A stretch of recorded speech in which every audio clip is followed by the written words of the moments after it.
Bueno, estas son las cifras de las últimas horas: 159 las víctimas fatales, 3.288 los infectados en la República Argentina. El número de recuperados también es muy importante, ¿no? Para ver, mientras tanto, cuáles son las personas que ya no necesitan ningún tipo de atención. Y tenemos que empezar a cuidarnos más, sobre todo trabajadores de la salud, a trabajadores geriátricos, a personas internadas, personas que pertenecen al rango más vulnerable de esta pandemia, y empezar a cuidarnos un poco más. Seguramente se va a prolongar la cuarentena, lo está definiendo ahora el presidente Alberto Fernández. Mañana habrá, como todos los viernes, conferencia de prensa, y allí nos enteraremos qué actividades nuevas pueden llegar a exceptuarse, no todas, si es que va a haber excepciones, y qué provincias van a estar más blandas en la cuarentena, ¿no? Sí, puede haber diferencias en algunos distritos, sobre todo donde no hay ningún infectado, ninguna persona que haya estado en contacto con el virus. Sabemos que abogados, contadores, la obra pública también, obra privada, perdón, en algunos sectores también se está viendo la forma, pero el transporte, y siempre terminamos en el mismo punto, ¿no? El transporte, ¿cómo harían todas esas personas para llegar a sus lugares de trabajo? Bueno, está en el centro de las miradas. Vamos rápidamente a un móvil, Néstor Dib. Néstor, ¿cómo te va? Buenas tardes. ¿Cómo les va? ¿Cómo están? Buenas tardes. Bueno, en este caso estamos nuevamente en un hogar para adultos mayores que se llama Betción. Lo que hay que decir en este caso es que se tratan de 35 nuevos contagios que hay. La historia es bastante más larga y más extensa porque tiene que ver también con una actitud proactiva que tomaron las autoridades del geriátrico cuando decidieron en su momento, cuando se produjo una persona, porque digamos, previo a que el gobierno determinara o decretara, para decirlo con mayor propiedad, la cuarentena obligatoria para todos, lo que se hizo desde el geriátrico, que había tenido ya un fallecido previo a la cuarentena obligatoria, es pedir 170 test, o sea, comprar, mejor dicho, no los pidieron, los compraron, 170 test para todas las personas que trabajan y estaban residiendo en el hogar. A partir de ahí se les hizo un hisopado a todas las personas y con todo esto se determinó ahora que hay 35 personas infectadas y que el resto está adentro de del geriátrico cumpliendo, digamos, la cuarentena. Pero es interesante lo que dice el director, y permítame redondear con esto y después si quieren, si tienen alguna pregunta, hacemos un ida y vuelta. Es interesante porque es lo que dice que en realidad, teniendo en cuenta las características del grupo, es decir, que son adultos mayores y que, como todos sabemos, tienen las defensas bajas por una cuestión de edad y una serie de cuestiones que, digamos, todos conocemos, muchos de ellos, para no decir la mayoría, la manifestación de la enfermedad no es palpable.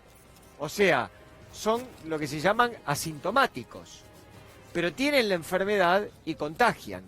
Entonces, esto es el fenómeno que el director de este geriátrico advierte, y que esto es lo que se produce precisamente a la hora de los contagios masivos y de las muertes, algo que ya hemos visto, y ayer lo comentábamos profusamente, en Italia y en España, fundamentalmente en Italia, donde la población adulta mayor es realmente importante, ¿no? Ahora, Néstor, digamos, este hombre lo que hizo fue los testeos a todos los internos en ese geriátrico.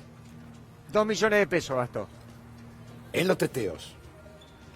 2 millones de pesos. Y ahí corroboró que... Compró test para todo, 2 millones de pesos. Sí, parece que hicieron una colecta, no sé si lo pagó cada uno. Pero la verdad que no tengo ni la menor idea de cómo salió la plata. Pero sí, le hizo el test a cada uno.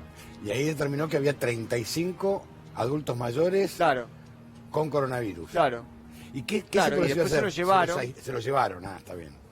Sí, claro, los 35 se lo llevaron y el resto quedó acá. Lo que pasa es que, bueno, ahora, ayer la pregunta del millón era, ¿cuál es el protocolo para los geriátricos? Era la pregunta que se hacían todos los periodistas y que se discutían en todas las redacciones y que se hablaban en todos los canales de televisión. ¿Cuál es el protocolo en los geriátricos? ¿Qué se hace con los adultos mayores en los geriátricos? Bueno, ahora pareciera que hay una modalidad.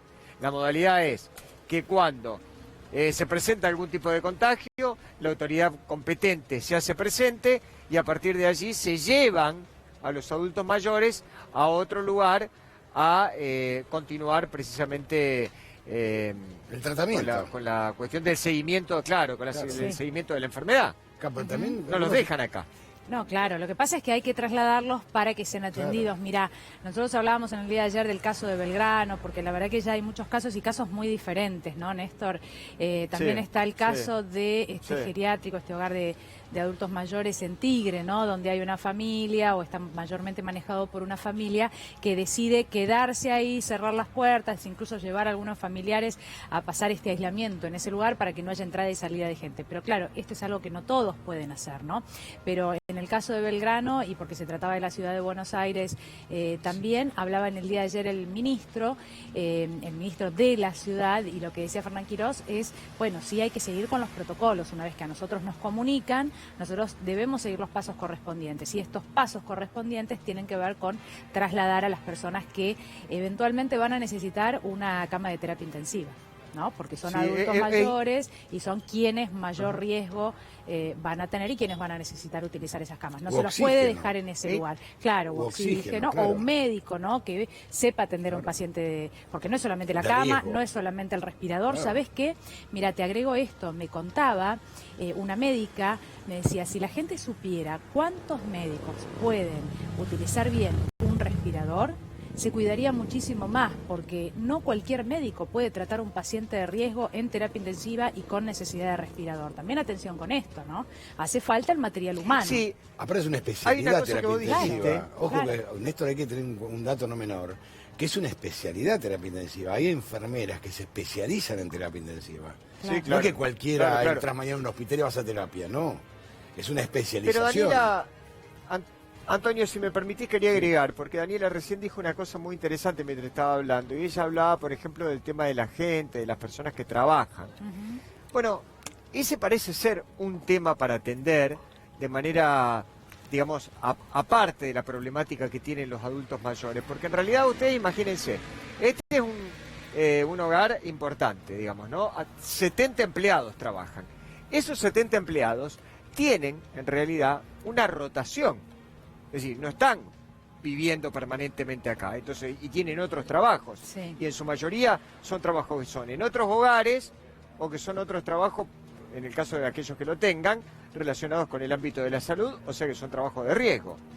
Entonces, una de las cosas que hacía hincapié el dueño de acá del geriátrico, es que hay que extremar los controles con el personal que trabaja en los geriátricos. Sí, claro. Porque en realidad ellos pueden ser potencialmente los portadores de un virus, de presentarse de manera asintomática y llegar a este tipo de lugares con personas mayores y con defensas bajas, en donde después se producen, todos ustedes saben, los desenlaces fatales de esta enfermedad, ¿no?